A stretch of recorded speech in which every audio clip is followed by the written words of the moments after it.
Bonjour à vous tous et à vous toutes passionnés de golf. Alors, jour 3 du sommet WebGolf 2023. Alors, vous êtes déjà nombreux à être entrés dans la salle de présentation. Ça continue à entrer. Je fais quelques mises en place pour ceux que ce serait votre première journée du sommet. Alors, je me présente, je suis Dr Dominique Dufour, chiropraticienne, je suis certifiée de l'Institut de performance Titleist et je suis celle qui a parti cette folie du sommet WebGolf en 2021. Donc, c'est de toute évidence, notre troisième année. Et j'ai avec nous aujourd'hui, donc notre présentateur, c'est Christian Turbide. Je vais vous le présenter dans 2 petites minutes. Mais c'est grâce à Christian, finalement, et à ses précieux conseils que le sommet, donc, a vu le jour avec quand même, il m'a permis d'aller quand même rencontrer d'autres professionnels de golf, de leur expliquer le projet et tout le monde a embarqué. Ils sont avec moi depuis tout ce temps-là, donc c'est assez extraordinaire. Mais ce qui est surtout extraordinaire, on le fait pour vous autres qui êtes là aujourd'hui, parce que s'il n'y avait personne devant l'écran, bien, c'est sûr qu'il n'y aurait pas, ça n'aurait pas ce lieu d'être. Alors, je suis accompagnée, comme toujours depuis 3 ans, par Priscilla. Donc, vous connaissez son sourire et son efficacité. Alors, Priscilla va être celle qui va lire vos questions dans le chat. On vous encourage évidemment à écrire toutes vos questions. Tous nos présentateurs sont vraiment, c'est pour ça, c'est pour répondre à vos besoins. Donc, ici et là, Priscilla ira demander à Christian donc répondre aux questions que vous avez. Et je ne veux surtout pas oublier aussi de remercier M. Martial Lapointe du journal Golf Média Info en ligne, qui chaque année donc nous fait une présentation dans son journal en ligne du sommet pour que vous soyez en très grand nombre. Donc, sur ça, je vais céder la parole à Christian. Donc, Christian qui, chaque année, a le don de mettre la simplicité dans un sport aussi complexe. Alors, aujourd'hui, c'est déguisé en Michael Jackson. Tu peux nous montrer tes mains. Alors, donc, Christian, mais je te laisse te présenter pour, je pense que tu vas être capable encore de bien mettre en évidence toutes tes grandes qualités, mais on va les découvrir de toute façon seulement que par l'écoute de tes précieux conseils. Alors, merci, Christian.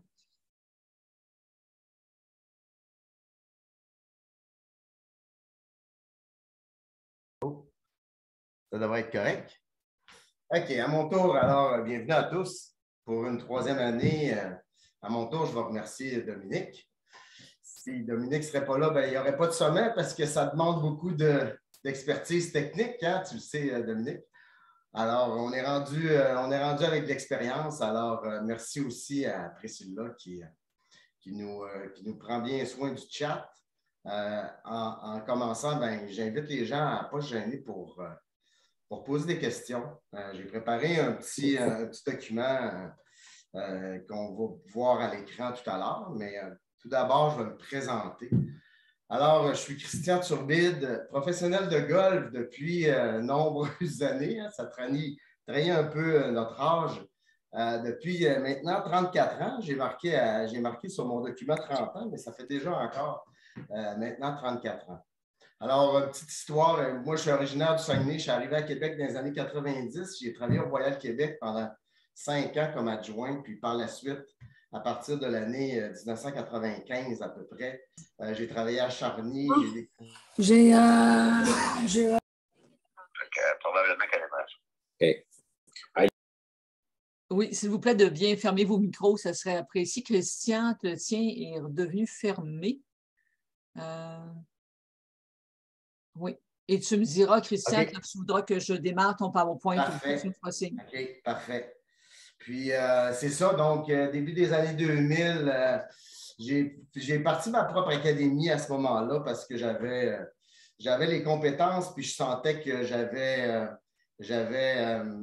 la capacité de bien synthétiser les choses, puis de mettre en lumière les gens, puis les aider à s'améliorer quand même assez rapidement. Donc, mon parcours est simple. Maintenant, aujourd'hui, je suis revenu au Royal Québec pour enseigner dans une place extraordinaire dont plusieurs connaissent les installations. Donc, on est gâtés. Puis, bien sûr, avec mes 2 amis de B2 Golf, j'enseigne l'hiver au club de golf intérieur. Puis, en passant, Ben, moi aussi, j'écoute le sommet. Donc, lundi, j'ai écouté Pierre-Luc. On a toujours des choses à apprendre de nos collègues. J'ai écouté aussi Maxime ainsi que Mélanie. Puis, je vais sûrement m'écouter aussi. Donc, mes expériences, c'est simple. J'ai fait aussi, pour juste vous mettre en contexte, une émission de golf à Télémag à Québec durant presque 10 ans, je dirais. À Télémag, c'était une capsule Golf Academy, mais une émission de golf qui m'a permis aussi de prendre l'expérience et de me faire connaître. Donc, c'est un peu mon parcours. J'ai une formation académique, un baccalauréat en biochimie de l'Université Laval. Donc, je trouve important de le dire. Au début, j'avais l'impression que ça n'avait pas rapport avec ce que je fais, mais maintenant, je m'aperçois que ma formation scientifique, ça a quand même un lien. Ça m'aide dans ma capacité de pouvoir transmettre mes connaissances puis de rejoindre le plus de personnes possible.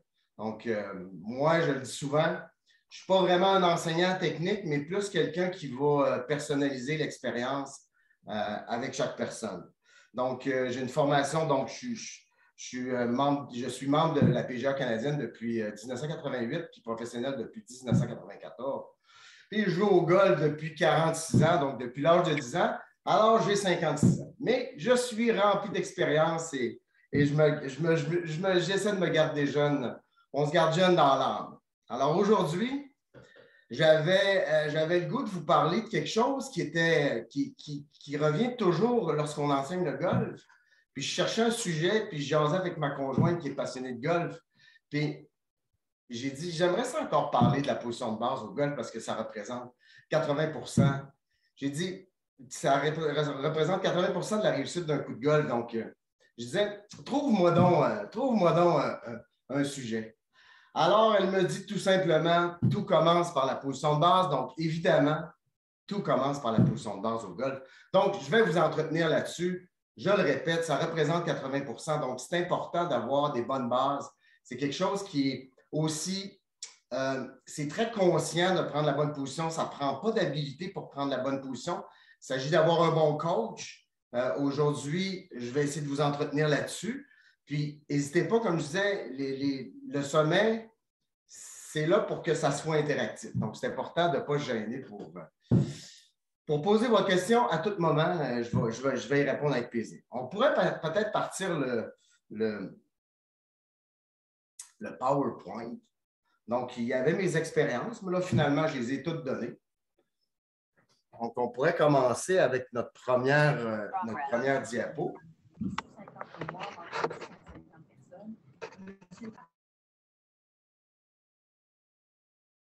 Tout commence par la position de base. OK, parfait. Les présentations, c'est fait. Alors, on peut aller... alors, tout commence par la position de base. Donc, vous voyez pourquoi j'ai utilisé ce titre. Donc, dans la position de base, j'ai identifié 4 éléments précis. Bien sûr, ici, je vais m'en tenir à la position générale. Vous allez voir dans ma conclusion, il y a aussi la routine, l'alignement. C'est beaucoup de choses de golf en général. J'aimerais qu'on s'en tienne vraiment à la prise de bâton. OK? Donc, en ordre, je vais vous le présenter en ordre parce que ça fait partie aussi un peu de ma propre routine. Puis lorsqu'on observe des professionnels de golf à la télévision, vous allez remarquer que mes 4 éléments sont en rapport aussi avec ça. Donc, la première étape dans votre positionnement de base, c'est évidemment la prise. Donc, on peut changer la diapo, Dominique. On va avoir 3 belles images de la prise de bâton. OK? Donc, évidemment, aujourd'hui, je vais parler en termes de droitier. Hein? Donc, il ne faut pas... je vais parler de la main d'en haut. La main de mon gant, c'est ma main gauche. Je suis droitier. Donc, ce qui est important, j'ai marqué selon la morphologie. Donc, chaque personne, ça aussi, avec l'expérience, on s'aperçoit que les prises de bâton, on devrait toujours les adapter à la personne qu'on a devant nous. Ça, c'est des choses assez générales que j'observe. La première, si on regarde une configuration de main à main, donc on voit que ce sont mes doigts qui forment un crochet. Je pourrais dire que comme ça, si je vous le montre bien, je vais positionner mon bâton parfaitement dans mes doigts au départ. Donc, c'est ce que je veux vraiment faire au départ. Ça va? Donc, si je vous le montre dans une autre perspective, vous allez voir que mon bâton, il est plutôt, par rapport à la configuration de ma main, j'ai quand même des assez grandes mains, grosses mains, mais pas nécessairement des longs doigts. Donc, si je positionne le bâton ici, vous voyez, je referme bien mes doigts et je positionne mon pouce. Et très important, on doit avoir un pouce plutôt long que court. La raison est simple, dès que le pouce est court, le danger, c'est que le bâton, il remonte dans votre main. Qu'est-ce que ça fait lorsque le bâton remonte dans votre main? Bien, évidemment, vous allez le tenir plus fort puisque vos doigts n'auront pas la même préhension. Donc, souvent, c'est ce qu'on remarque, c'est une erreur commune. Donc, moi, ce que je vous conseille, c'est bien placer votre bâton dans vos doigts et bien allonger le pouce. Vous allez voir, pour avoir une idée, c'est que si je place mon autre main, normalement, je vais juste me tourner. Normalement, lorsque je vais placer mon autre main, vous allez voir, mon pouce va dépasser légèrement mon majeur. Si vous avez l'occasion de voir des professionnels au sommet de l'élan, la plupart vont avoir ce genre de position. Donc, vous voyez, c'est la position idéale par rapport à la position de ma main, qui est ma main gauche. On pourrait revenir au document que j'ai préparé. Dominique, si c'est possible. OK, j'ai mis une image de haut aussi. Donc, si vous voyez la première image à gauche, la deuxième, vous voyez la position de la main gauche pour un droitier. Vous en voyez une première qui est très tournée vers la droite. Vous en voyez une qui est plutôt vers le centre et l'autre légèrement tournée. Donc, vous voyez, il peut y avoir de la variation au niveau de la position. Ce que j'aime moins par rapport à la position qu'on voit ici, c'est que le pouce est assez court. Donc, moi, ce que je vous conseille, c'est d'avoir un pouce un peu plus long sur le bâton. OK. Donc, je vais juste vérifier un petit quelque chose parce que je ne le vois pas bien. OK, donc la dernière image de droite, vous voyez très bien que dans la main droite pour un droitier, OK, on peut revenir à mon vidéo, parfait. Donc, pour ma main droite, un peu de la même façon comme on le voyait sur la diapo, si je me tourne de l'autre côté, vous voyez que mon bâton, je vais le placer naturellement aussi dans mes doigts et vous voyez que mes pouces vont se positionner, vont s'imbriquer assez naturellement comme ça. OK? Donc, ça va ressembler à ça. Je vais juste descendre un petit peu ma caméra pour vous le montrer vers le sol. Donc, vous voyez ici, si j'approche. Donc, moi, j'ai une prise plutôt légèrement tournée vers la droite, pas beaucoup. OK? On peut en voir, tout dépendant du golfeur, plus tourné de ce côté-là ici. On peut en voir des neutres. Aussi neutre, c'est une position qui est plutôt droite. Mais on ne conseille pas d'aller de ce côté-là, ce qui peut être une erreur assez commune qu'on peut voir. Okay. Donc, je pense que... OK, ça, c'est très bien. Souvent, avant que la question vienne, la pression sur les mains, écoutez, moi, quand je demande aux gens de se tenir pour prendre la position par rapport aux mains, ce que je leur demande de faire, c'est juste de lever le bâton dans les airs et de le tenir en fonction du poids que vous avez dans les mains. Donc, nécessairement, si je peux vous donner une idée par rapport à la pression, on pourrait dire sur 10, 10 étant très serré, on pourrait dire une pression de 5 sur 10. OK? Donc, juste de le tenir assez bien, mais faire attention de ne pas le serrer. Sachant très bien que pour plusieurs, le golf, ce n'est pas un jeu de force, hein? C'est beaucoup de contre-intuition au golf. Donc, c'est un jeu de mobilité. Donc, ce qu'on veut, c'est sentir de la mobilité. Puis, ce qu'on voit souvent, ce que je remarque souvent, c'est quand les gens sont plus à l'aise, plus mobiles, ils se sentent souvent en perte de contrôle. Donc, je leur dis souvent, bien, swinguer au golf, hein? Swinguer au golf, c'est un peu perdre le contrôle. Avoir moins de contrôle sur le bâton en réalité. mais avoir plus de contrôle sur le balancement du bâton dans l'espace. Donc, le poids du bâton, la sensation du poids du bâton dans l'espace, la sensation que vous êtes sans tension, bien, nécessairement, ce n'est pas quelque chose de très intuitif. Hein, si je vous demande de frapper fort sur une balle, bien, vous allez certainement serrer vos mains et essayer de contracter vos muscles pour frapper très, très fort. Donc, je pense que par rapport à la position au niveau de la prise, les points de repère, bien, les points de repère, j'ai marqué dans mon document les points de repère. Les points de repère, bien, comme je l'ai montré tout à l'heure, hein, tout dépendant encore de la morphologie de chacun, aussi des limitations, hein, souvent. Dominique Dufour a pris le cours de l'Institut de Titleist de performance. C'est beaucoup basé là-dessus, hein, sur les limitations de chaque personne. Donc, je dirais que, comme tout à l'heure, je l'ai dit, tourner un peu vers la droite, centré, mais pas vers la gauche pour un droitier. Ce que je voulais dire aussi, il y a 3 types de prises. Hein. Donc, la première, bien sûr, au niveau baseball, qu'on voit ici, hein, une prise que des fois, je favorise pour les débutantes. Les dames qui débutent au golf, on va souvent leur proposer cette prise-là. L'entrecroisé, bien, le golf a été inventé avec l'entrecroisement. Et un peu plus tard, dans l'histoire, est arrivé superposer le petit doigt entre l'index et le majeur. Pas une meilleure que d'autres. L'important, c'est d'être à l'aise. Si vous en avez une, le fait de changer sa prise, c'est assez long. À l'âge d'à peu près 20 ans, j'étais comme ça quand j'étais plus jeune. J'ai changé pour ça. En passant, ça a pris un été avant de m'habituer. Donc, soyez très prudents par rapport à ça. Donc, ça fait le tour au niveau de la prise. Donc, c'est le premier élément, je dirais, dans votre positionnement de base. Hein, tous les golfeurs, lorsque vous vous installez au niveau d'une balle, c'est ce que vous faites en premier. Je ne sais pas s'il y a des questions.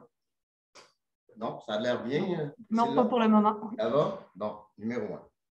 OK. On va pouvoir placer la deuxième diapo, qui est l'adresse à la balle. OK.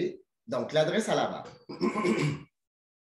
Je vais juste aller changer le mien aussi. OK. Donc, l'adresse à la balle, ça, c'est. Il y a vraiment deux éléments. Mais aussi, qu'est-ce que je me suis aperçu lorsqu'on s'adresse à une balle de golf? Ce qui est très, très, très, très important, c'est d'apprendre à se pencher, comme je l'ai indiqué ici. Donc, apprendre à se pencher. OK. Dominique, on pourrait revenir à moi. Donc, apprendre à se pencher, c'est simplement prendre la prise ici. OK. Parfait. Pas étirer les bras outre mesure, les laisser naturels en contact avec la cage thoracique. Ce qu'on veut faire, à peu près garder cet angle-là, puis naturellement, essayer de pencher en laissant tomber les bras. Je vais juste baisser un petit peu la caméra. OK. Se pencher à partir des hanches. OK. Donc, ça va donner une position qui est plutôt naturelle, sans trop y penser. Hein? À quelle distance? Parce que j'ai souvent la question, à quelle distance je devrais me positionner de la balle? En principe, normalement, on devrait être en contact, vos bras devraient rester en contact avec la cage thoracique, évidemment. Pour ceux qui aiment les points de repère un peu plus analytiques, techniques, ça va souvent avoir une largeur de main entre vos mains et la cuisse gauche. Donc, ça pourrait être un bon point de repère pour vous, pour tout le monde. Donc, prendre le bâton en premier, s'adresser à la balle en fléchissant au niveau des hanches. OK, donc position des bras, distance de la balle. J'aimerais revenir au diapo, s'il vous plaît, juste pour vous montrer quelque chose qui revient souvent. Si on remarque dans l'image de gauche, au départ, on voit très bien, hein, c'est un golfeur professionnel, c'est Billy Horschel, donc on voit très bien que ses bras dans la première image ne sont vraiment pas, je dirais, en totale extension, mais plutôt allongés, mais avec une certaine courbure. Donc, on va appeler ça une position naturelle. Ça, c'est quelque chose qui revient souvent. Je remarque ça souvent dans dans ma pratique que les gens, lorsqu'ils s'adressent à la balle, ont tendance à un peu plus réduire les bras. Donc, je vous dis, bien, faites attention parce que les bras, ce qu'on veut, c'est qu'ils soient toujours sans tension. Je fais un petit... je mets votre attention sur le deuxième, OK? L'image du centre. J'ai tracé la ligne verte, c'est le bâton. Dans le fond, j'ai tracé la ligne verte par rapport au bâton. J'ai placé aussi une petite ligne verte au bas pour vous montrer, si vous remarquez, la tête de bâton au sol ne repose pas sur toute la semelle. Ça, c'est quelque chose qui revient souvent. La plupart des gens ont tendance à vouloir placer la semelle du bâton bien à plat au sol. Sachez que, en principe, la plupart du temps, la tête de bâton au sol devrait reposer du centre au talon, donc au niveau de la semelle. Pourquoi? Parce que tous les golfeurs, lorsque vous frappez, vous le voyez bien dans l'image de droite, la ligne rouge, c'est la position de la tige à l'impact. Donc, vous voyez très bien que par rapport à la tige verte, qui était la position d'adresse, vous voyez très bien au sol aussi, j'ai tracé une petite ligne rouge au sol, vous voyez très bien que le bâton, il se replace naturellement sur la semelle. Donc, je vous dis juste de faire attention, c'est quelque chose que je remarque souvent. Les gens essaient de placer le bâton directement bien à plat. Dominique, tu peux revenir sur, je vais le montrer ici pour que tout le monde le voit bien. Donc, souvent, ce que la plupart des gens font, c'est de placer toute la semelle au sol comme ça. Donc, mise en garde. Normalement, la plupart, OK, c'est rare, la plupart vont avoir le bâton légèrement soulevé. Donc, du centre, aller au talon. Avant que la question vienne, bien, pourquoi que le bâton à l'impact de la balle fait ça? Parce que dans un swing de golf, c'est un mouvement circulaire, donc ça produit une force centrifuge. Donc, la force centrifuge fait en sorte que le bâton, il se relève naturellement, on l'a bien vu sur le golfeur. Puis, ce n'est pas parce que c'est un golfeur professionnel que ça fait ça, mais c'est bien pour tout le monde, ça fait ça. Puis en plus, la force centrifuge, pour ceux qui ont beaucoup de vitesse, vous ne l'avez peut-être pas vu sur la diapo, mais le bâton, il va plier aussi comme ça. Donc, nécessairement, le bâton va se replacer au sol. Donc, ça, c'est un élément qui, je dirais, qui revient souvent dans le positionnement. Les gens ont tendance à beaucoup relever les mains comme ça. Donc, nécessairement, relevez vos mains. La balle est au sol, donc c'est contradictoire. Hein? On veut ramasser une balle qui est au sol. On lève nos mains vers le haut. Donc, le danger, c'est souvent de devoir s'ajuster lorsque vous allez revenir vers la balle. Donc, nécessairement, bien, de caloter la balle. Le mot français, c'est caloter la balle. Caloter la balle, ça veut dire, bien, si je vous montre une balle ici, OK, caloter la balle, ça veut dire frapper la moitié de la balle. Donc, vous ne touchez pas le sol. N'oubliez pas, on veut toucher le sol lorsqu'on frappe la balle parce que la balle repose au sol. Donc, souvent, c'est une crainte qui revient souvent. Donc, par rapport au positionnement du bâton à l'adresse, bien, c'est important d'avoir ce que vous avez vu un peu sur la diapo. Pas de question? Bon, à date, c'est clair. On a une question, oui. Est-ce que c'est le même principe avec les bois? Absolument. Absolument la même chose. OK? Vous allez voir, la plupart du temps, le bâton. Donc, ce qui est conseillé, c'est de vous adresser en plaçant la face de bâton droite par rapport à la cible, mais pas droite en fonction de vous laisser pencher naturellement.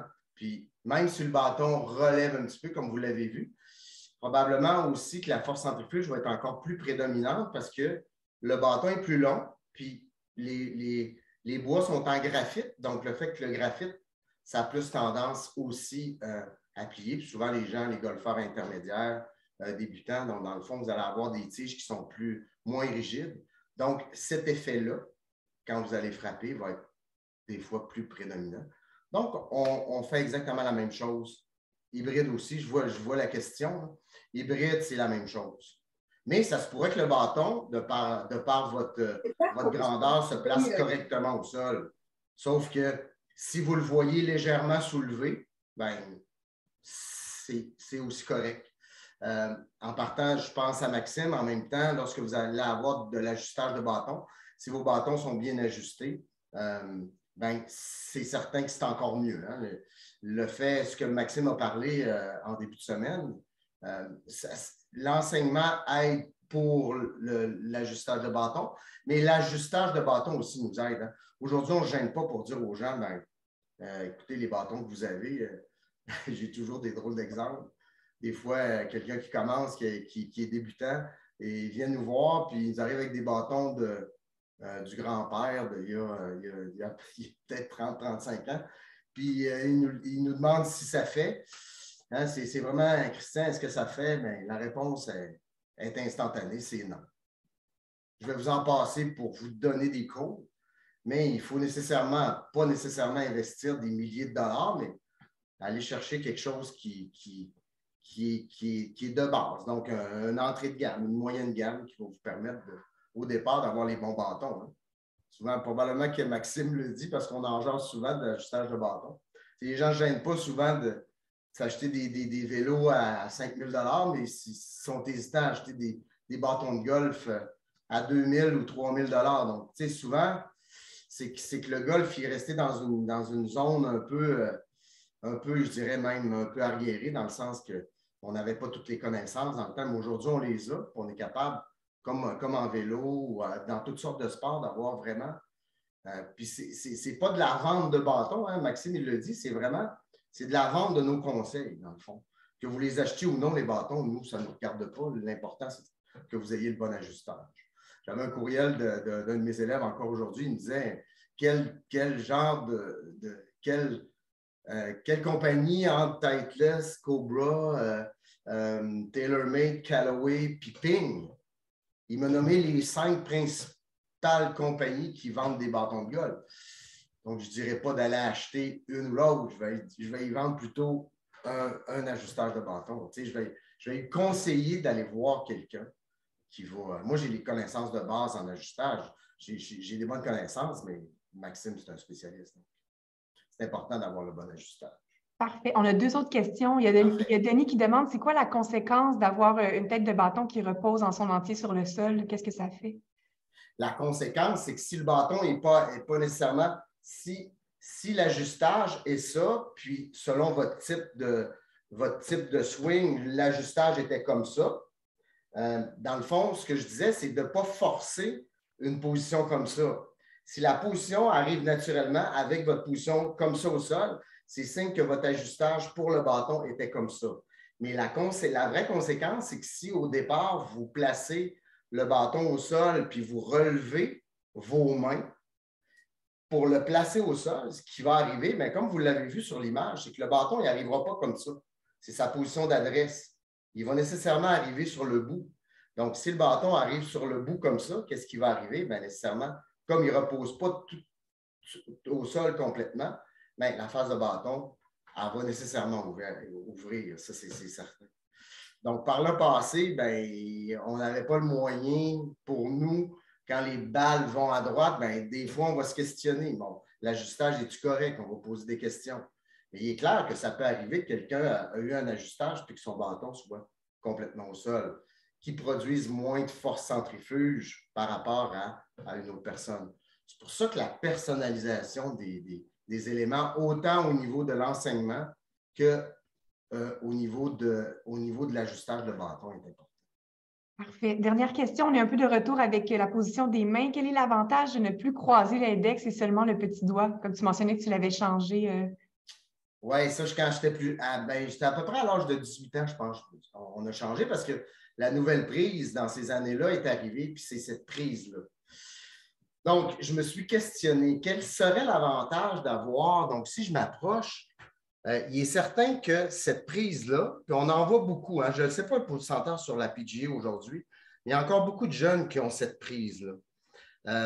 L'avantage ou peut-être l'inconvénient, c'est que quand je croise 2 doigts comme ça, bien, c'est sûr que je perds de l'appui pour la préhension sur le bâton. Donc, j'ai 8 doigts, dans le fond, qui tiennent le bâton.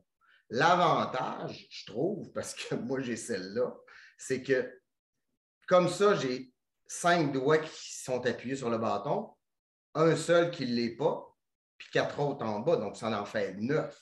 Donc, une prise à 8 préhension, 9 comme ça, mais 10 comme ça. Okay? Ce qu'on remarque, puis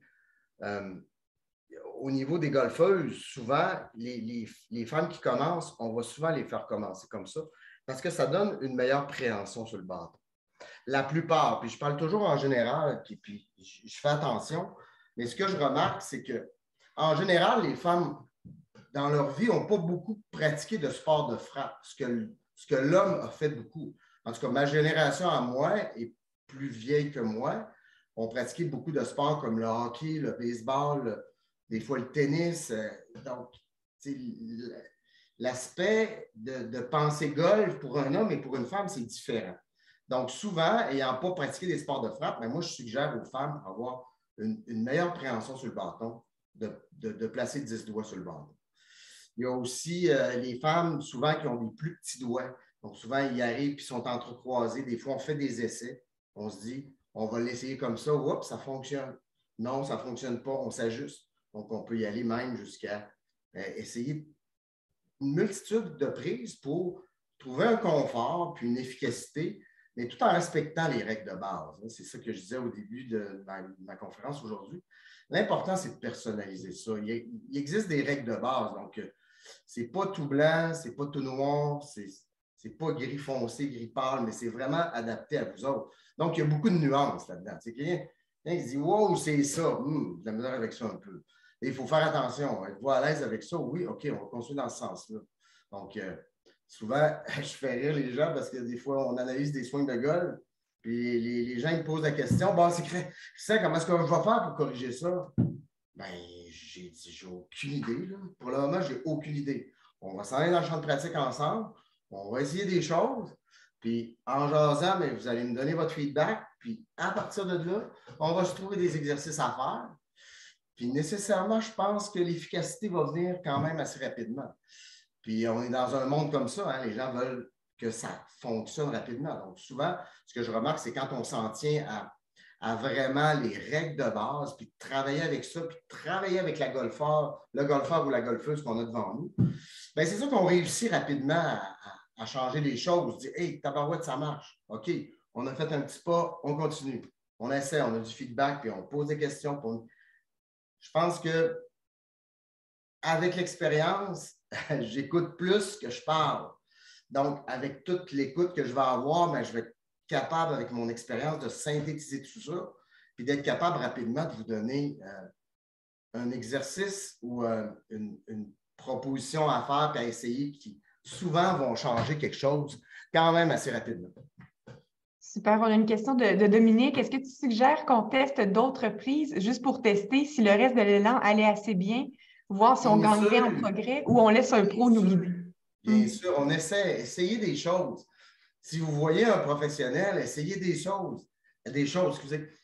Essayez plein, essayez-en. Vous allez voir le feedback. Puis souvent, même moi, quand j'enseigne, on essaie des affaires. Parce que des fois, la personne, elle me dit « Oups, ma prise de main, Christian, j'aime pas ça, je me sens pas à l'aise. » Je dis « OK, au lieu de la tourner de main, on va en tourner juste un peu. Quand vous sentez de même, pas pire, OK, parfait, on va en frapper quelques-unes.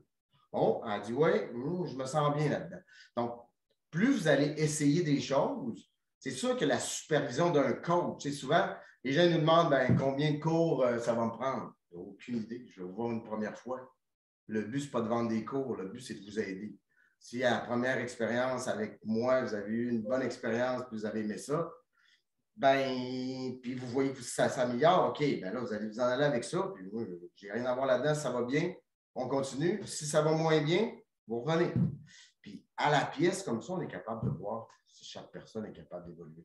Je pense qu'on est dans une ère comme ça, hein, de personnaliser notre approche pour que les gens s'améliorent rapidement. Le golf, c'est tellement difficile. Hein? Puis les gens, ils nous demandent souvent, pour vous autres, ça a l'air facile. Non, c'est pas facile. À notre niveau, c'est aussi difficile que vous autres. Okay? Moi, j'ai pratiqué tous les sports. Moi, j'ai aucun mérite, je le dis souvent. J'ai aucun mérite. J'ai tous les talents dans les sports de frappe. Je ne suis pas le meilleur, mais je suis souvent dans les meilleurs. Pourquoi? Parce que je l'ai. J'ai de l'habileté au départ. Donc, me voir frapper, ça a l'air simple, mais c'est simple pour moi, mais ce n'est pas simple. En même temps, notre niveau de jeu est différent. Donc, c'est aussi difficile pour nous autres. C'est définitivement le sport le plus difficile, le golf, pour moi, mais tellement agréable. Donc, il faut avoir un niveau d'attente qui est toujours en fonction de la difficulté. Je ris là, mais ce n'est pas facile. Ça fait le tour des questions. Oui. Ça fait le tour des questions pour l'instant, oui. OK, parfait. Fait qu'on va aller à la prochaine diapo qui est la position de la balle. Oui, l'adresse à la balle, OK, parfait. La position de la balle et des pieds. C'est drôle, mais les deux sommets qu'on a eus dernièrement, j'ai pris de golfeuses par hasard. Mais là, après ça, je me suis dit, ben tabarouette, elle a gagné en fin de semaine. C'est Brooke Henderson, c'est une Canadienne de 24 ans qui a gagné en fin de semaine dernière le tournoi. Je veux juste qu'on remarque ici que la position de la balle, c'est variable. J'ai fait toutes sortes d'expérimentations, mais une chose est claire, c'est que la position de vos pieds, c'est préférable. Je dis bien préférable. Puis, je vais insister fort sur, vous voyez, Brooke Henderson à gauche, la première image, j'ai mis 2 lignes oranges sur ses pieds. Il est clair que ses pieds sont en ouverture. OK? Le golf, ça demande de tourner vos hanches et de tourner votre corps. Donc, même le pied arrière, qui est le pied droit pour un droitier, une droitière, je vous encourage à avoir les pieds plutôt en ouverture. Là, je ne parle pas de largeur, je parle vraiment d'ouverture par rapport à un angle droit. Ça aussi, ce n'est pas intuitif. Puis, je me sers encore de mon expertise, surtout pour les femmes. Les femmes, hein, les femmes aiment ça, les choses droites. Quand on leur demande d'ouvrir les pieds, « Oh, tabarouette, Christian! Ah oui, tant que ça? » Oh, oui, c'est comme ça, mais c'est pas beau, hein, mais ça va être efficace. OK? Donc, rapidement, on va voir que la rotation va être beaucoup plus facile. C'est logique aussi d'avoir les pieds en ouverture. Elle les a beaucoup en ouverture. Vous allez voir d'autres golfeuses qui sont moins en ouverture selon leur type de swing. Des golfeurs aussi. Mais je dirais qu'en général, le pied gauche pour un droitier ou une droitière va être la plupart du temps, je dirais, à 95 % en ouverture. OK? Particulier, j'ai aussi placé aussi la position à l'impact. Vous voyez, les filles de la LPGA, en général, ils ont une tendance à lever les pieds au point d'impact de la balle. Ce n'est pas quelque chose qu'on vous conseille de faire, mais eux, pour générer beaucoup de puissance, ils ont tendance à lever, donc de se mobiliser encore plus.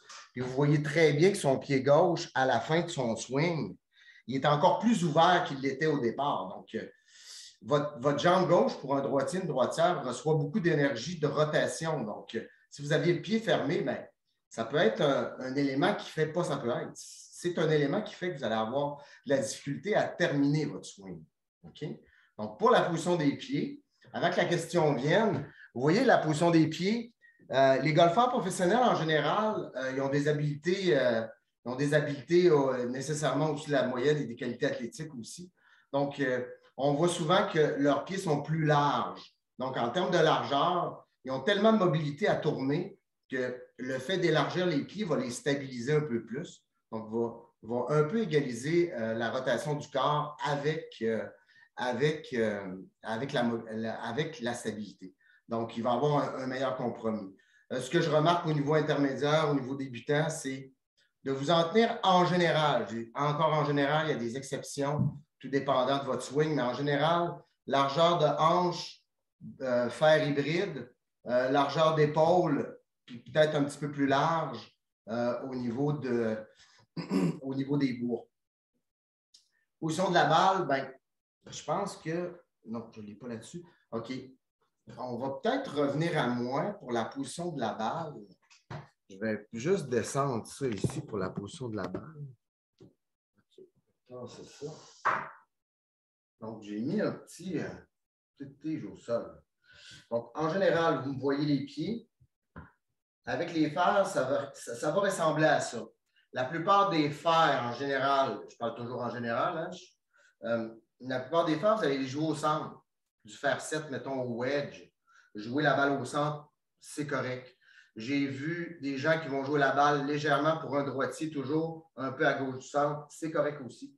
Le but en leçon, comme je le dis souvent, c'est de trouver la position qui est idéale pour vous. Mais en général, la balle au centre avec un fer, vous ne faites pas d'erreur. Au niveau des hybrides, vous allez voir, je vais me déplacer.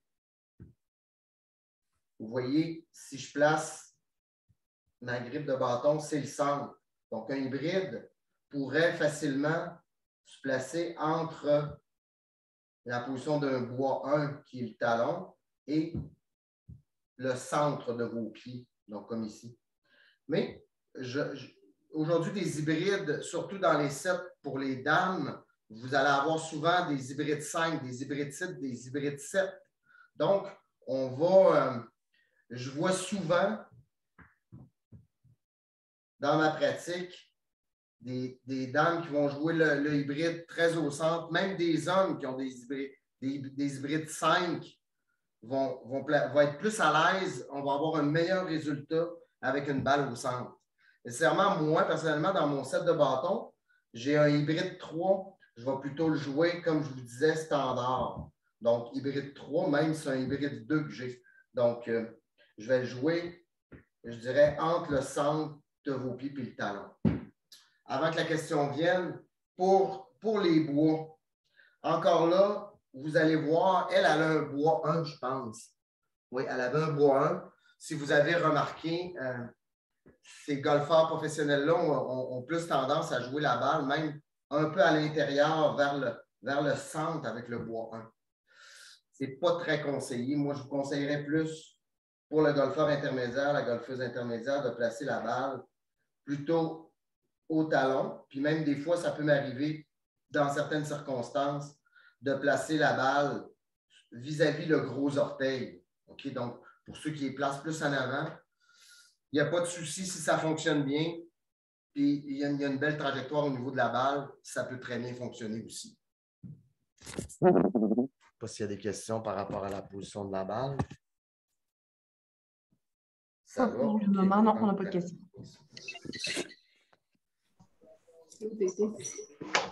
Fer long, OK, parfait. Fer long aussi, pour ceux aussi, les meilleurs golfeurs. Les fers longs, hein, qu'on appelle fer long, c'est des fers 2, on n'en a plus beaucoup dans les sets de bâtons. Des fers 3, même moi, j'ai plus de fer 3, j'ai un fer 4. Mais un fer 4 d'aujourd'hui, c'est un fer 3 d'il y a 20 ans, hein, parce que les bâtons, tous les angles, vu qu'on a plusieurs wedges, plusieurs cocheurs d'allée, l'angle du fer 3, l'angle du fer 4 aujourd'hui, c'est un fer 3 d'il y a 20 ans. Donc, un fer 4, c'est considéré, même un fer 5, c'est considéré comme.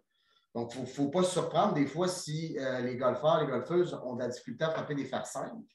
N'hésitez pas à aller vers des hybrides, parce que le fer 5, c'est nécessairement un fer 4 d'il y a 20 ans. Donc, c'est déjà un fer très, très long. Donc, souvent, ce qu'on voit au niveau des hommes, les fers commencent au 5. Souvent, au niveau des femmes, les fers vont commencer au 6, puis même des fois au 7. Donc, les compagnies, hein, c'est ça que je disais tout à l'heure, les compagnies font tous des produits. Les gens ont souvent une perspective que toutes les compagnies font des produits pareils. Non. Les compagnies, c'est de se spécialiser, surtout au niveau des dames, sur le deuxième coup. Bon, utiliser des bois 5, utiliser des bois 3 avec des longueurs de bois 4. Donc, Maxime est plus encore ferré que moi là-dessus, mais chaque compagnie va développer, surtout pour les dames, sur le deuxième coup, un bâton qui va être optimisé. Ça ne sera pas toujours un bois 3. Ça va pouvoir être, des fois, pour certains, en l'essayant, un bois 5, des fois un bois 6, des fois toutes sortes d'un bois 7 avec une longueur de bois 5. Donc, il y a des produits différents que je vous encourage à ne pas hésiter si vous avez de la difficulté sur le coup principal, surtout sur les dames, hein, ça vous prend de la distance au deuxième coup, donc c'est important d'avoir le bon bâton. Mais on s'aperçoit aussi, une petite parenthèse de jeu pour vous dire qu'un bois, ça ne s'utilise pas toujours dans toutes les circonstances. Des fois, je vois des histoires, des fois, j'accompagne des gens sur le terrain de golf. On est dans l'herbe longue, les pieds en haut, la balle en bas, la balle est enfouie, boum, on sort le bois 3. On laisse ça aller, boum, la personne, elle manque son poids, j'ai levé la tête. Non, malheureusement, le bois 3, je n'utilise même pas ça dans l'herbe longue. Donc, ce n'est pas fait pour ça. Le pourcentage de réussite est moins que 1%. Donc, on encourage les gens. C'est pour ça que les bâtons hybrides, je le dis souvent à tout le monde, surtout le 5, c'est un bâton à utiliser n'importe quand, n'importe où, qui va vous donner une réussite, même en situation de swing, qui va vous sembler moins bon, bien, vous allez avoir une réussite meilleure qu'un bois 3, mettons, dans l'herbe longue d'une pente. Ou le bois 3, il va faire 20 verges en avant de vous, tandis que l'hybride, ben, au moins, il va vous donner le 2/3 de votre distance. C'est des fois des choix qui font en sorte que c'est pas nécessairement, c'est plus l'intelligence du jeu qui rentre en ligne de compte. Donc, ça, je vois ça souvent quand j'accompagne les gens sur le terrain de golf, de voir la prise de décision. Hein. C'est pour ça que c'est difficile, le golf. Si ça jouait sur une surface planche, parfaite comme à l'intérieur, c'est sûr que ça serait facile. Mais le vent, les partenaires de jeu, le temps de jeu nécessairement, ben, ça peut faire en sorte que ça vous met un stress supplémentaire. Donc, la concentration n'est plus là, la routine n'est plus là, votre position de base, elle prend le bord. Et là, le partenaire, je n'irai pas trop loin là-dedans, mais le partenaire, il envoie des conseils, puis là, il ne lève pas ta tête, puis il ne lève pas ta tête. Donc là, ça devient difficile de jouer. Donc, c'est tout ça aussi qu'on vous met, en tout cas moi personnellement, que je vous explique en cours de golf. Je veux en savoir comment ça va sur le terrain. Oui. Alors, j'ai mal joué. J'ai mal joué. Ah oui, au début, les gens reviennent pour les cours de golf, puis nous voir, puis j'ai mal joué. Puis finalement, ben, à la fin de la discussion, ça se ramasse que finalement, c'était le putting qui a mal été. Le score a fait ça. Fait que là, on dit, ben là, on va aller pratiquer le putting, hein, parce que c'est 43 % de la partie. Donc, ça serait. Donc, le golf, c'est juste pour vous dire, une petite parenthèse pour vous dire que même si vous avez le meilleur swing du monde, ça ne fait pas en sorte que vous allez être le meilleur golfeur. C'est pas ça qui fait ça. Ça prend d'autres habiletés et d'autres qualités. On a une question, Christian. On a une question de Jean-Claude. Quelle est l'équivalence entre les numéros de fer et d'hybride? Oui, ça, c'est une bonne question, ça. Très bonne question. Je vais parler de moi personnellement. Quand les bâtons hybrides sont apparus, j'avais dans mon set de bâtons un bois 1, un bois 3, un bois 5. Maintenant, j'ai remplacé le bois 5 par le hybride 3 ou hybride 2. L'équivalence n'est pas facile à faire. Moi, je pense qu'il faut faire des tests. Pour ma part, le bois 5, comme je dis, ça équivalait à un hybride 3, 18 degrés. Par contre, ma trajectoire de balle avec un hybride est beaucoup plus haute. Donc, lorsque je veux une distance exacte puis je ne veux pas trop que la balle ait beaucoup de roulant, bien, nécessairement, ça va être un bâton favorisé. Puis à favoriser dans toutes les circonstances. C'est ça la maniabilité d'un bâton hybride, c'est qu'on peut l'utiliser un peu n'importe où. Donc, j'ai complètement enlevé le bois 5. Pour une autre personne, elle pourrait garder, certaines personnes pourraient garder les deux bâtons.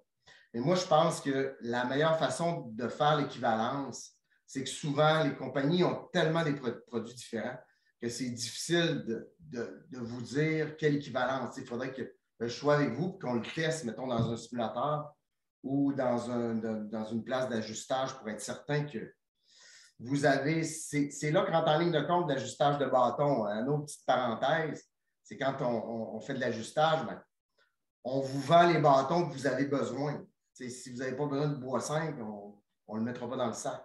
Par rapport à la charte de distance, comme Maxime vous l'a probablement expliqué, mais s'il y a un bâton que vous n'avez pas besoin, si vous décidez de le garder quand même, c'est vous, par exemple, normal 3 de 130 verges, ben, j'ai besoin de mon bois 5. Je n'aime pas ça utiliser mon hybride 5. Parfait, gardez-le quand même. Mais c'est vous qui décidez.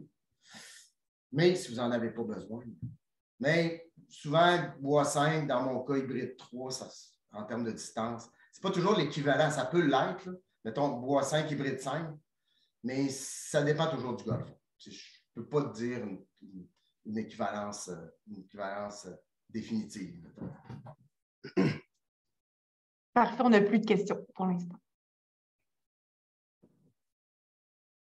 OK, le meilleur s'en vient. On va placer la diapositive 7. Donc, la posture. Ça aussi, mon discours il a un peu changé au niveau de la posture. Je vous ai placé, dans le fond, une posture, évidemment, Brooke Henderson, à gauche. Avant que la question vienne, pourquoi elle coupe son bâton? Encore là, c'est très personnel de faire ça. Okay? Je ne connais pas les raisons, mais c'est certainement personnel. Mais on voit que ses bras sont aussi un peu en courbure lorsqu'elle s'adresse. Par contre, je me suis mis en danger en vous plaçant le meilleur golfeur du monde qui est Rory McIlroy. Il a plutôt les bras, je dirais, on aurait l'impression que les bras vraiment très, très droits. Ils le sont. Puis en plus de ça, je pourrais dire qu'ils sont quasiment en rêve. Mais mettons que souvent, j'ai la question quand j'enseigne le golf, est-ce que je proposerais à droite avec McIlroy ou à gauche avec Brooke Henderson? Ben, j'irais plus avec des bras qui ressemblent à Brooke Henderson. La seule raison, écoutez, Rory McIlroy, il a 33 ans. C'est le numéro 1 mondial, ou en tout cas, présentement, je n'ai pas vérifié, là. Mais c'est un des meilleurs golfeurs du monde. Il a des qualités athlétiques quand même exceptionnelles, mais le but, c'était de vous donner une petite parenthèse par rapport à ça. Mais c'est de remarquer les postures qui sont un peu différentes. On voit Brooke qui est un peu plus penché, puis on voit avec un bois 1, Rory McIlroy qui est un peu relevé. Donc, la seule différence entre les bâtons, c'est ça. C'est que lorsqu'on se relève, on voit très bien que sa posture vient plus droite au niveau du dos, moins penchée, puis ses mains, naturellement, ils vont s'éloigner du fait que, je vais vous le faire tantôt après le discours, je vais vous faire la démonstration, mais vous allez voir très bien qu'on n'a pas besoin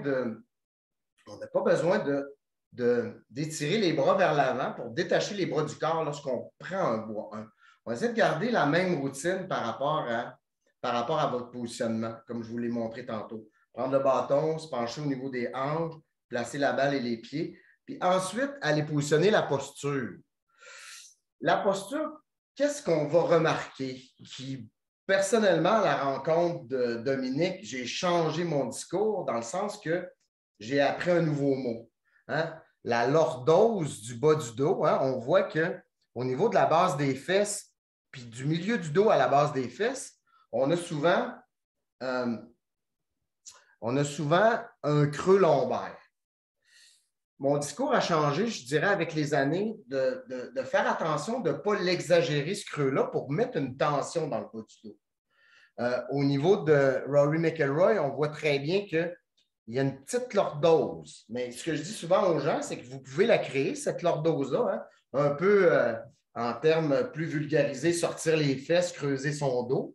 Mais faites attention de ne pas garder une tension au niveau du bas du dos.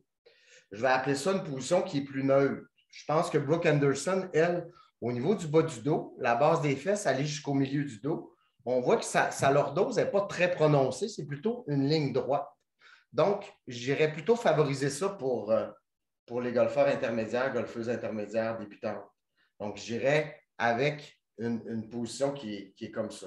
Vous voyez Brooke Henderson aussi, en haut du dos, la question revient souvent. Du milieu du dos, aller jusqu'à sa tête, à son cou, elle a une courbure normale. Donc, cette courbure-là, ne cherchez pas, faites attention pour ne pas chercher à relever votre tête.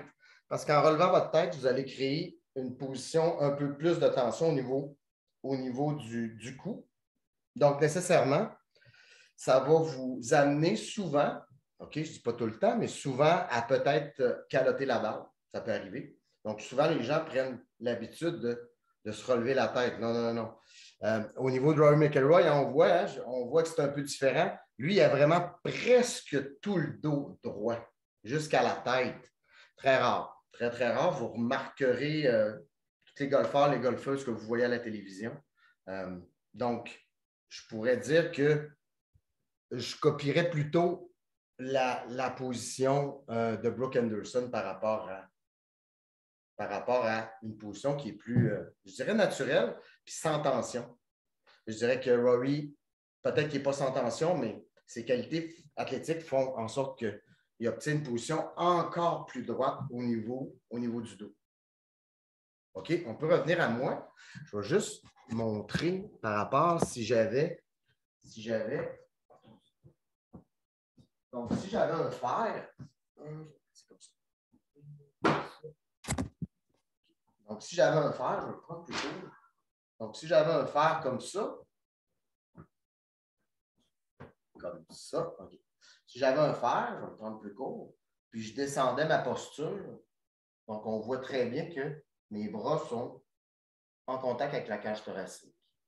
Si je relevais ma position comme ça, on voit très bien que mes mains vont s'éloigner de mes cuisses, sauf que je ne chercherai pas à détacher mes bras parce que j'ai un bâton plus long. Je vais juste changer ma posture. Donc, comme ça. Donc, ça serait ma posture, un peu comme vous l'avez vu. Donc, nécessairement, les mains vont se retrouver légèrement plus loin. Donc, la règle, mettons, de la distance entre ma main va changer un petit peu, peut-être une largeur et demie de main. Ça va arriver. Puis moi, je vous montre ma posture. Donc, je vais me mettre plus loin un peu. Donc, nécessairement, si je prends ma posture sans y penser, donc vous voyez très bien qu'en haut, j'ai de la rondeur naturelle. Malheureusement, ça fait partie de la... Mais je ne forcerai pas non plus la lordose au niveau du bas du dos, mais je vais essayer d'avoir une position qui est plutôt neutre, détendue, sans tension, donc comme ça. Mais je ne chercherai nécessairement pas à relever ma tête comme ça parce que je ne suis vraiment pas bien comme ça. Donc, je vais laisser aller. Donc, ma rondeur normale, c'est nécessaire, hein? J'ai plus 20 ans, malheureusement. Donc, la chance que j'ai, c'est que moi, je l'ai vu, mon swing à 20 ans, je l'ai vu évoluer de l'âge de 10 ans à aller jusqu'à 56 ans. Donc, il est nécessaire que mon swing aujourd'hui est différent. J'ai eu plus de facilité à l'adapter que quelqu'un d'autre, sauf que ça m'a beaucoup aidé dans mon expertise, de voir comment mon corps évoluait. J'ai encore une bonne forme physique. Je fais beaucoup de sport, sauf que la nature est là, hein? On n'a pas vraiment le choix. Les temps d'entraînement, tout ça vont diminuer un peu pour ne pas qu'on se blesse. Donc, nécessairement, comment je swingais à l'âge de 20 ans puis comment je swing à l'âge de 56 ans, ben, c'est très, très différent. Donc, cet élément-là m'a aidé, dans le fond, à aider, dans le fond, un paquet de golfeurs à mieux s'ajuster avec l'âge. Hein, puis, tout le monde vieillit, moi aussi. Ça fait partie de la vie. On a des questions par rapport aux hybrides encore. Alors, entre autres, on demande, peut-on dire que les hybrides peuvent remplacer tous les bois sauf le bois 1?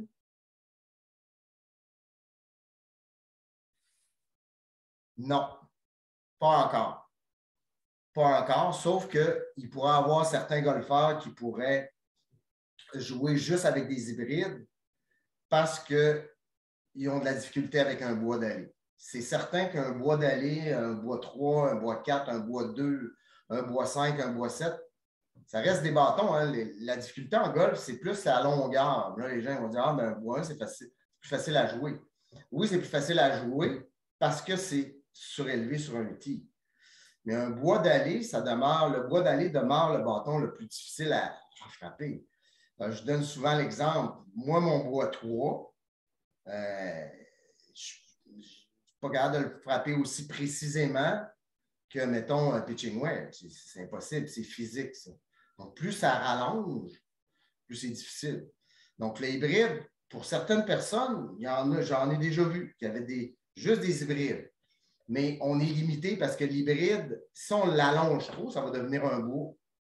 Donc, on ne peut pas trop l'allonger. On peut changer sa face, mettre moins de degrés, aller à 17 degrés. Mais encore là, on va se limiter. Est-ce que ça va aller aussi loin? Puis certaines personnes, des fois, il y en a qui nous disent, ah, moi, mon bois 3, il ne va pas aussi loin que mon hybride 3. Prenez-en pas de bois 3. Ça ne sert à rien. Ça ne sert à rien, on ne peut rien faire. Il n'y a pas de... C'est vraiment, avec l'ajustage, maintenant, on connaît tellement de choses que ouais, mais j'aimerais ça frapper un bois 3, ça va frapper plus loin. Ben non, vous ne frappez pas plus loin. Fait que, tu sais, c'est ça. On peut pas, chaque personne est différente. T'sais. Puis, tu sais, j'évite, quand j'enseigne le golf, de montrer comment moi je swing. T'sais, la plupart des gens qui on enseigne, pas la plupart, tout le monde, c'est nécessaire. Vous n'avez pas mon cerveau de golf. Puis mon rôle, ce n'est pas de vous donner mon swing à moi. C'est de vous faire trouver vos sensations et être capable de vous faire trouver votre swing à vous. C'est le swing, c'est votre swing qui est important. Quand vous trouvez votre swing, oh, là, vous êtes à l'aise avec. Puis c'est pas le swing d'un autre. C'est pas le swing de mon. Ah, mon chum, il frappe plus loin. Ouais, mais non, ton chum, je ne le connais pas. nécessairement s'il peut avoir des habiletés. Puis encore là, il n'y a tellement pas d'association à faire. Des fois, j'ai des exemples de dames qui viennent me voir, puis je dis, avez-vous déjà pratiqué un sport de frappe, vous? Elle me dit non. Je dis, ah oui, vous êtes bonne. Elle a pris ça, ça swing l'affaire, ah oui, let's go. Donc, association par rapport à l'habilité aussi, c'est pas toujours. Tu sais, tantôt, je parlais de sport de frappe, mais des fois, ça n'a rien à voir. C'est plus des tendances. Comme les joueurs de hockey qui jouent au hockey gaucher, puis ils jouent au golf gaucher. Il y en a qui jouent au hockey gaucher, mais qui jouent au golf droitier. Je n'ai pas tendance à faire trop d'associations avec ça. Moi, je suis droitier de ce bord-là. Je suis toujours droitier partout. Je joue au hockey encore, puis je joue au hockey droitier. Donc, plutôt difficile. J'aime pas trop standardiser tout ça. C'est assez personnel. Les cerveaux humains, il y en a 8 milliards sur la planète. On a tous des cerveaux différents. Donc, le but, c'est d'essayer de vous aider le mieux possible pour que votre progression soit nécessairement le plus rapide possible. On demande, est-ce qu'on peut préciser quel hybride pour remplacer, exemple, un fer 3, un fer 4, un fer 5? Fer 3, fer 4, fer 5, oui. Ça, c'est la plupart du temps, je dirais que ça peut aller entre le hybride 4 ou 5. Je dirais qui peut remplacer facilement le fer 3, 4, 5. Un des deux. Moi, je choisirais, mettons, 3 c'est plus difficile à frapper. Mais mettons, le 4 ou le 5, voir quelle distance on frappe, essayer des hybrides. Comme je dis, c'est un hybride 4 de la compagnie Callaway puis l'hybride 4 de la compagnie TaylorMade. Ça peut être très différent en termes d'angle. Donc, il s'agit d'en essayer et de voir, sachant que le fer 3, le taux de réussite n'est pas très élevé, le 4 un peu plus, puis le 5 encore plus. Donc, d'aller chercher quelque chose qui va aussi faire en sorte que vous allez avoir en anglais, c'est gapping, là, mais les bonnes distances pour chaque bâton que vous avez. Mais il est clair que j'ai déjà fait, il me vient des idées là, de personnes que j'ai rencontrées qui m'arrivent avec un paquet de bâtons, puis on sort de là, même si c'est des vieux bâtons, on en sort. Je dis ça, laissez ça dans le garde-robe chez vous, brossez la peinture avec ça. Il n'y a rien à faire avec ça. On va garder les principaux pour que vous puissiez au départ, tabarouette, limiter ça, sinon, c'est trop compliqué. C'est déjà assez compliqué de même. On n'a plus d'autres questions pour le moment. Okay. Est-ce que tu avais d'autres, je ne me souviens pas, Christian, est-ce que tu avais d'autres diapos? Oui, il m'en restait une. Une? OK, parfait. Alors, je vais...